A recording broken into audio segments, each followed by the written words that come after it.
is out of the Bhagavad Purana. It says, sensual pleasures, sensual pleasures easily available in every incarnation. So it is useless to make physical efforts to achieve sensual pleasures. But this human body is a means to get God or to attain God. So it says sensual pleasures is available in every incarnation. Okay, so basically what it's trying to explain is, since the creation of this whole material and physical world, however many bodies you have been in, or how many bodies you've experienced through your ancestors or through your lineage, it says that your sensual pleasures were always there. They were always there, all the way since, let's say, 200,000 years ago to this very day. The sensual pleasures were always there. So basically what it's saying is, it's a certain level of redundancy and repetitiveness. You have a whole bunch of people today in the modern world who are basically dealing with sexuality. They think it's some type of new construct or some type of novel or new experience. So you have people who will ask questions like, what do you do and what should we do in relationships? Should you do this in relationships? Should the woman do this? Should the man do this? All of this role playing and role positioning, and trying to get a grip or understanding on how sexuality should be practiced when it comes to marriage, relationships. So the reason why this is foolish, and this is pretty much coming from a state of delusion, is because we're dealing with a reality that today, that these problems, issues that we have with sexuality is not new. It's over 200,000 years old. You see, whether or not you should be monogamous, polygamous, polyamory, etc., or whether you should be promiscuous, or whether you should be monogamous. So all of these are old concepts. They say prostitution is the oldest profession in the world. It's the oldest profession. So this dynamic of where we're dealing with in modern times, dealing with sexuality, it's really because of ignorance and because of one generation not properly raising the other generation on critical knowledge of the ancient world or of their ancestors. So if you inherited this level of knowledge, then you'd be able to know to discriminate between what's priority or what's most significant versus what's insignificant. But that landscape or that worldview or that bigger picture cannot be given to you when you're experiencing life for the first time through your own personal experiences. So you have to learn about your own addictions, your own desires with your sexual impulses.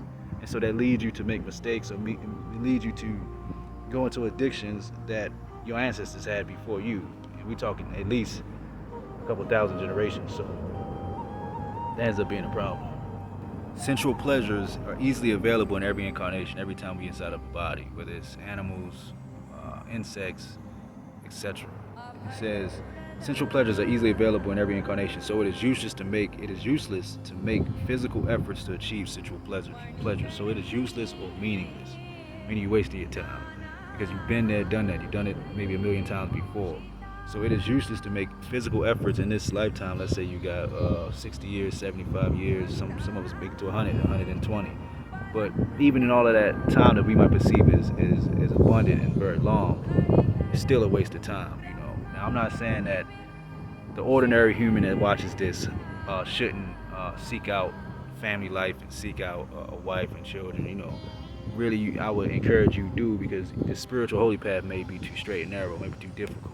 So you might want to spend the duration of your youth, which is, basically 25 and under, 30 and under, living a household life or family life, but you have to be careful. You have to learn sacred teachings, like I'm trying to express and break down on this channel, to be able to protect yourself and guard your house, and guard your soul, which is more important, and guide your wife and your children, or if you're a woman, your husband and your children.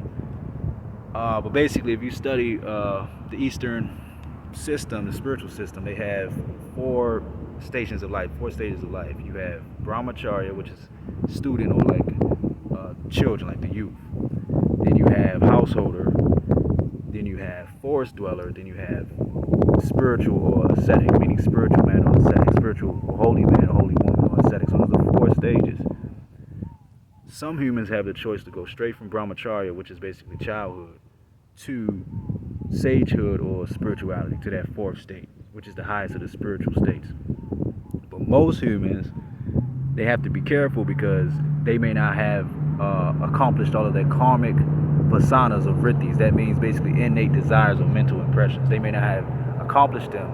They may still be attached, or they may still be feeling some level of obligation to their family or to a female to her husband or to her boyfriend or to some dude she know. So until they exercise and get that out of their system, basically, and it's a genuine vritti or genuine impulse inside of our biology and our psychology that you have to be able to overcome or attain before you can move on to higher spiritual levels. So for those who are ordinary, the normal, the bigger bulk of the population, really this type of tape or this type of teaching really isn't for you. This is really for the holiest or for the most advanced spiritually amongst us in society. But if you so happen to be watching this, you can learn as well how to spiritualize your particular life and your household and reach higher states of bliss and enlightenment and intoxication, through your daily experience. So this is for you as well, but I'm saying this is really for those who are ready to take it to the next level and accelerate and really renounce and go into the spiritual world. So it says, sensual pleasure is easily available in every incarnation. So it is useless to make physical efforts to achieve sensual pleasure. So it is useless. So you see right now, I'm basically I'm basically in a park, but it's like a street right here. There's a whole bunch of cars, a whole bunch of traffic going by. It's red lights, green lights, a whole bunch of traffic. And they making all of their efforts, all of their impulses, all of their will. Right now, I'm in bliss. I'm in intoxication. I'm not on that path where I have to seek out the sensual pleasures, which would be root chakra, which would be materialism, money, riches, wealth, material objects. Then sacroplexes, which is the second round, which would be their kama, which is basically lust or sexual attainment and food, right? So they're basically busy trying to stock their houses up with for the men, woman, and food, and for the woman, men, and food. You see, so and that's not necessarily evil. Okay, there's three different types of people, three different types of paths. There's the holy path, the good, and the evil. That's Sattva, Rajas, and Tamas. So I'm not saying that these people that's pretty much surrounding me and they're so busy, about their day-to-day commute and their day-to-day errands, that they're evil. I'm trying to say that they're good, but they haven't reached the spiritual or the highest platform that you can in existence.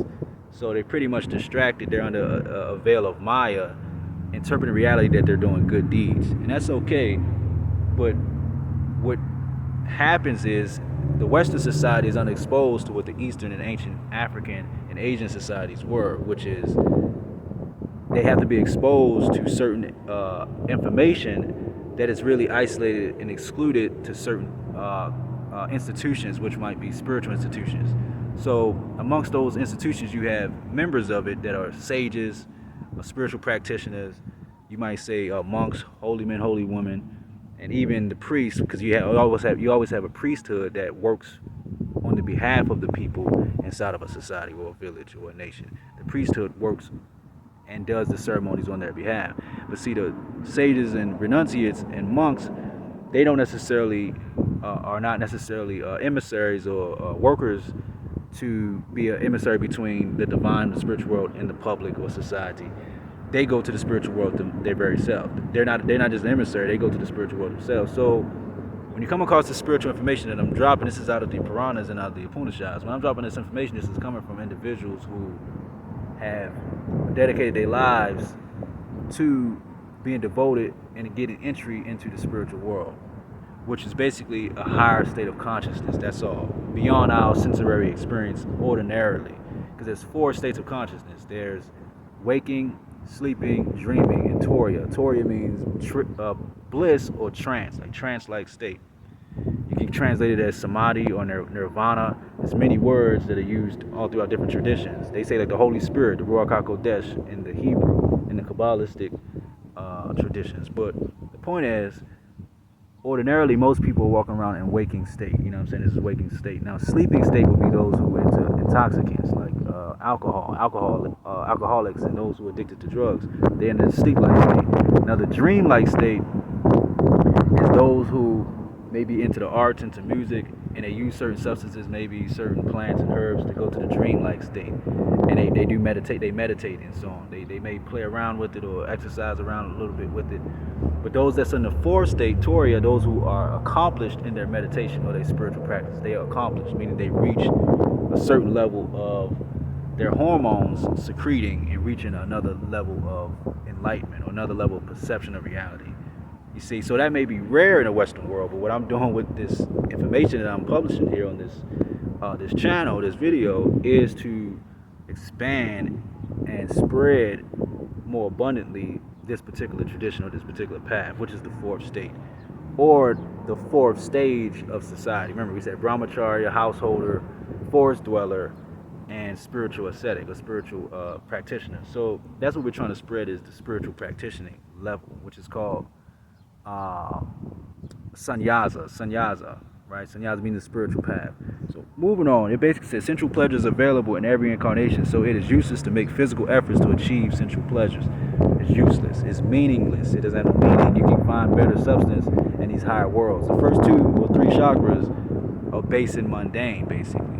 Those who are curious about spirituality, curious about knowledge, and uninterested in the vanity and the mundane. So this is for you. You've realized that you're basically on that third and fourth state, the forest dweller and the spiritual aspirant or the spiritual practitioner or the spiritual seeker, called a sannyasi or a sadhu. The path is called sannyasa or sadhana, also called yoga. That's what it's called, yogis. Some yogis and yoginis for the females. So it says, but this human body is a means to get God. So I read it one more time. It says, sensual pleasures are easily available in every incarnation, so it is useless to make physical efforts to achieve sensual pleasures. It's useless. But it says, but this human body is a means to attain God. Now, God is there would be Brahman, or the Atma. Now, that God basically represents supreme consciousness, the supreme state of perception, the supreme state of experience, which is the state of called Satchitananda, which means truth or reality. The reality, the truth, and bliss. Satchitananda. So, truth, bliss, and consciousness. So, that God is a state of consciousness or a supreme state of reality or experience. It's beyond the human experience or animal experience. These lower 3 worlds. It's up in the fourth heart, the heart realm, heart chakra, on up into these higher planes. So that God is your own true or higher self that is ever living or ever conscious before your birth and after your death, you see. That has gone through all of your ancestral line, throughout all the material world, pervades all throughout our reality. It's nothing but consciousness itself. Now you can say it's photons or it's the atomic particles, or you can call it energy. That's fair. You can go all throughout science, because that's what we promote and encourage the most, is what you might say is investigation and inquiry, through disciplined inquiry to find the truth, the facts and the truth. There is no dogma. There is no, because I said it today, it's fact forever. No, there's daily practical investigation and inquiry. That's the true ancient mystical path or ancient spiritual path of Asia and Africa, and even Southern Europe and etc. So it was never no dogma or creeds where you spread the ideas and then people believe it and then they just go on with their life and they fight wars over these ideas. No, it's every day you have to experience it and apply it and see that if it's true. There's never no absolutes, you see, until you reach that state of God or that supreme consciousness. And even if you have to inquire if that self, that higher self, or that God is even real in the first place. But what ends up being a bigger mystery, and that's really what we're dealing with right here when dealing with celibacy and dealing with renouncing sensual pleasures, is this material world even real? See, we have a big dilemma, a quandary in the Western world, whether or not God is real and what God is, and if it's anthropomorphic, theology, basically different theological arguments based on philosophy. And that's fair, because we need to have those arguments, and they're very old and ancient. We've already, in ancient world, came to conclusions, but today in the modern world we have science, so we have to figure out what we've concluded on and unpack it and compare it to the modern religions, that are not really that esoteric. They're exoteric, meaning the external. They're not esoteric, meaning the deep mystery of the practices and teachings, because they've diluted by going to certain ethnic groups or certain nations that were not as matured in their society. So the ancient teachings that I'm dealing with go back 5,000 to 10,000 BCE. But we have modern traditions that are baby children of those societies, or let's say of those civilizations, and we get basically baby food. You know what I'm saying? We get ABCs. You know, you get ABCs 1, 2, 3s, and we take everything literal when really everything was supposed to be taken metaphysically. So what this is basically the philosophical point at a juncture where you even question, as opposed to if God is real, if your own soul is real, you start to question if this material world is real. That's a much bigger inquiry, you see, and that's where science is going as well now. You know, so God is not really put up to question anymore if we remove the theological assumptions that we have about what God should be. If God is good or evil, or if God has morals, or if God is a creator, or if if this world was created naturally, or this world was created through intent and motivations.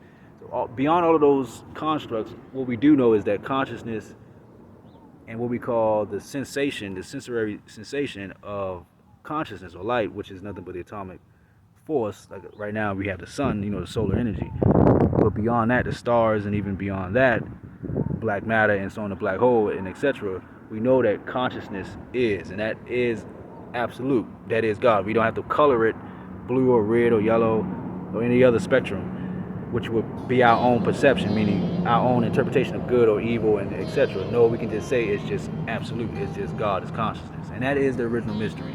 And that's your own true self, not your human experience or your human body, but your true self. So it says, though, that despite the fact that sensual pleasures is useless to try to seek and attain, it says this human body was a means to attain God. So you get this human body after, if you want to deal with evolution, or if you want to deal with just biology, period. Us having this human body is a blessing, and being in the material world basically is a deficit, because really we could be primordial in the spiritual beings. That's what we're trying to get back to the state in the attainment of, is back to our supreme and original state, which was nothing but bliss. They call it heaven. But despite the fact that's our goal, at least we're not trapped in the forces of nature with the beasts and the plants and the insects. You see, so we attained a human level of consciousness, which represents a high level of mind, or our it's called manu or manas. That's where you get the word man from. It means mind, or mana, meaning to think. So now that we have a neocortex, we have the mammalian brain and serpentine brainstem, we have these functionalities where we can interpret reality and come to conclusions through discrimination of real and unreal. You know, being able to contemplate and meditate. So now that we reach this human state, what is the point of this? What is the point of life and the point of this whole reality? It is really for the supreme deity. There's many names for it, him or her. You know, there's many names for that supreme force. But through the Eastern traditions and African traditions, they say that this deity is asleep. It's not awakened. The moment it awakens is when you awaken that you are that being. That's the moment it awakes from its dream, its sleep. And that's beyond whether or not it's this lifetime or in somewhere in the future or in the past. That's when it wakes up from its slumber. And so this human body was only a means to awaken God within you. That's it. It's not to attain sensual pleasures. The sensual pleasures was really just to build your body. You know, it's like Legos. It's just to build your body. That's all that we really did in nature, is we get food to build our genes, to build our body. Sex is just to transfer sexual fluids and genes to what build our body, to build this machine, to build its temple. But once you get an adequate enough temple, boom, what's the whole point and the goal of building the bricks to that temple, or to building that monument, or building the columns and building the foundation? What's the whole point of the temple? Is to realize and invoke the supreme consciousness, which is God, you see.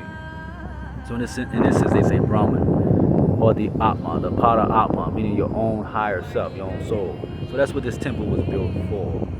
So don't get caught up in the bricks and the mortar, because that's really just to keep the temple standing. You know, that's not for you to become attached to that and you lose the whole point of why you even born. So with that, hopefully that removes a veil from our experience of our lives, and it brings meaning and context to what real spirituality is and what this awakening is. And hopefully you're able to overcome, these seven negative principles in our life that bound us and trap us in the suffering of this material world, and you overcome it and reach bliss and enlightenment. So with that, Peace. Stay updated with me. I'll be posting again ASAP pretty soon. So much love and bliss. Peace.